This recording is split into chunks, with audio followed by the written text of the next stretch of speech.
Nothing to see here, nothing a bit weird about Zelensky turning up at the Grammys. I mean, a major politician turning up at a US music awards.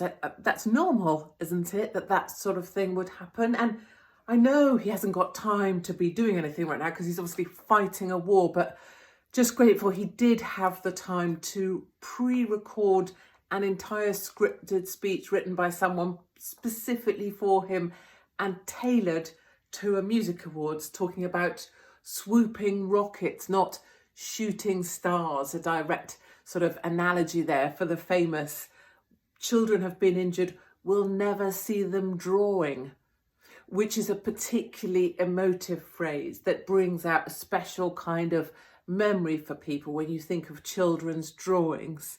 Our musicians wear body armours, not tuxedos.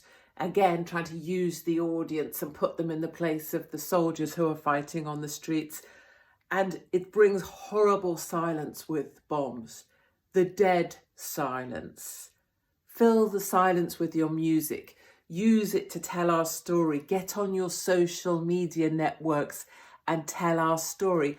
Mobilising the audience at the Grammys, some of the biggest influencers there are, in order to do the information campaign that Ukraine and those backing Ukraine required.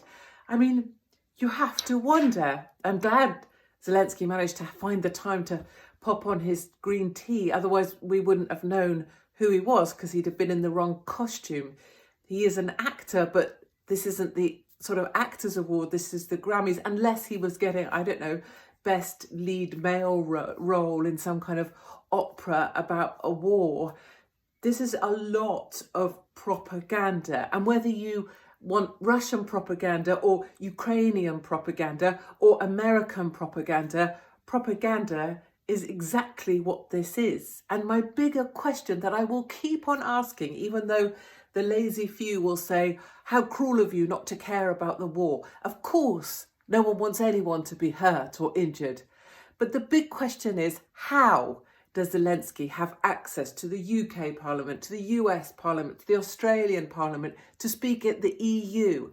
And where does he have time to do all of those things when he's fighting Russians on his very doorstep? And how does he manage to turn up each time with a script that's crafted at some intelligent psyop level to massively emotionally impact the specific audience that he's about to address? He does not seem like a man under duress hiding in a bunker. He seems like a man who's in a studio space with excellent Wi-Fi and a fully backed communications team around him.